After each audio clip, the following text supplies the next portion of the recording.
asukal. Parang may asin. Ba't ganun yung itsura ng asin? Pareho ng asukal. Wendy, ang iodized salt ay nagpapataas daw ng IQ. So, okay pa rin. Ano ginawa mo at ang bilis ng kara mo sa'yo umaga-umaga? Maya-maya pa'y ibinigay na rin sa mga housemates ang kanilang weekly task. The return of the dominoes. Para sa inyong panibagong weekly task, susubukan ko ang inyong creativity, tiyaga at teamwork sa isang task na tinatawag kong Return of the Dominoes. Kailangan magtayo ng at least 6 feet na tower ang mga housemates gamit ang dominoes. Isa sa kanila ang dapat ding nakaupo sa loob ng circular marker. Pwedeng magpalit-palit pero dapat ay dumaan siya sa tunnel. 24 hours a day gagawin ito ng housemates at dapat hindi nawawala ng tao. Good luck! The return of the domino. Anong babalik? Return ibig sabihin may domino na before. Noong season 1 pa lang ay umiksena na ang mga dominoes na ito nang ihilera ng mga housemates ito sa paligid ng bahay ni Kuya. Aba, sumisi-season 2 din ang mga dominoes, ha? Ipupusta po namin ay 50% ng weekly budget namin. Bago pa man din gawin ng mga housemates ang weekly task, may isang task munang ipinagawa si Kuya kay Bea. Noong isang linggo, hinamon siya ni Kuya na magtasa ng 1,000 lapis para makapagpadala ng tuition fee para sa kanyang mga kapatid. Pero hindi niya natapos ang task. Isa kasi sa pangarap nitong si Bea ay ang magkasama-sama sila ng kanyang pamilya. Dahil hanggang ngayon, nagtatrabaho pa rin ang kanyang ama sa Taiwan para mapag-aral ang kanyang mga kapatid. Katunayan nga ay tuwing 2 taon lang siya umuwi sa Pilipinas at may kaugnayan nga rito ang task na ibinigay ni Kuya kay Beatrice. Narito po. Beatrice, Pa, bibigyan kita muli ng hamon okay po. para mapatunayan na karapat-dapat ka sa natanggap mong biyaya. Hahanapin mo ang natitirang 808 na piraso ng lapis na nakabaon sa activity area. Iisa-isa mong tatasahan gamit ang ordinaryong pantasa habang ikaw ay nakasakay at pumepedal sa isang stationary bike. Nakakatawa kaya pala nawawala yung bike. Bea, Pa, gaano mo kagusto na makapiling ang iyong mga mahal sa buhay?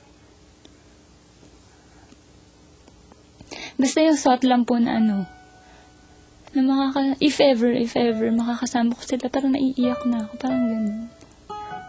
Kung magagawa mo sa loob ng 2 oras ang task na yan, ay mabibigyan kita ng pagkakataon na makasama mong mag-dinner iyong pamilya. Para tuloy natakot pa ako. Siyempre yung makasama ko sa kumain kasi bihira nga lang po yun. So parang ang saya. Nakakasabik yung ganun. Natatakot pa ako kasi baka hindi ko magawa. Baka po hindi ko matapos.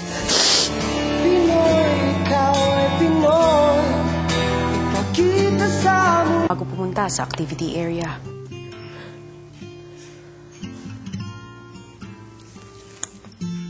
Sa pagpasok ni Beatrice sa activity area, agad niyang sinuyod ang malawak na lugar na paghuhukayan niya ng mga lapis.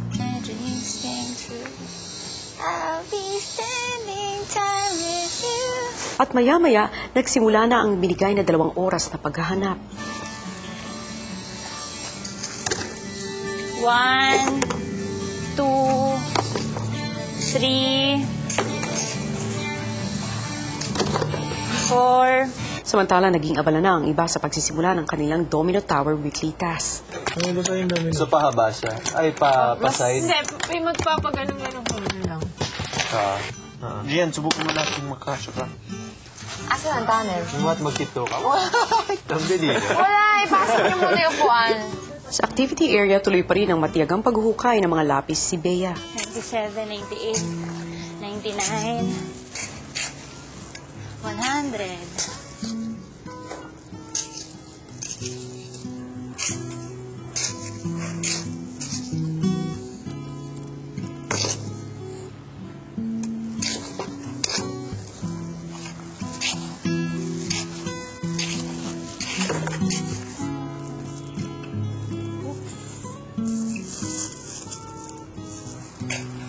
Para maalis ang pagod ni Bea, may ipinarinig sa kanya si Kuya.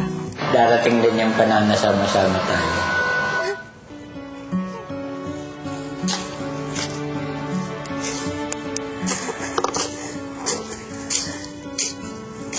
Darating din yung panahon na sama-sama tayo.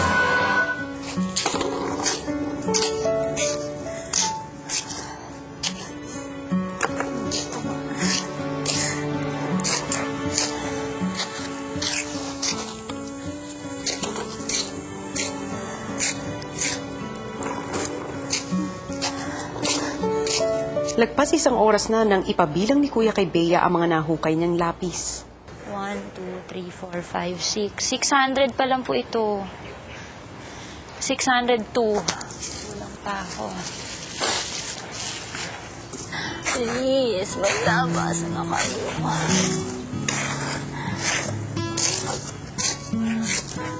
Ayun. Kasama kayo. Please na mga damo. Ay, salamat. Para wag paghinaan ng loob si Beatrice, pinagkwento siya ni Kuya tungkol sa kanyang ama na kanyang namimiss. Daddy ko mabait. Sobra. Saka,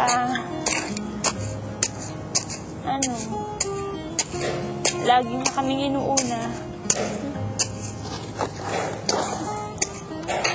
Basta natandaan ko lang noon, yung first time siyang umalis, binilhan niya kami ng nakakaiyak naman.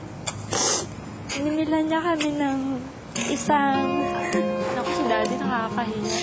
Binilhan niya kami ng isang malaking supot, punong-puno ng chichirya.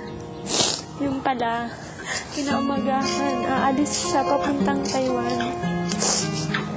Yun yung natandaan ko. Tapos after nun, yun na. Every 2 years na siya umuwi. O kaya once a year, o kaya basta ganun. Pag umuwi siya, madali lang. So, syempre, hindi na namin pinag-uusapan yung mga sad moment. Lagi na lang yung masasaya.